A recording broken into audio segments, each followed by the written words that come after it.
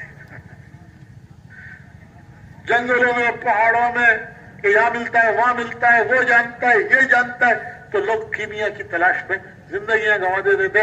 آخر میں پتہ چلتا ہے کہ یہ نہ وہ جانتا ہے نہ یہ جانتا, کوئی نہیں جانتا.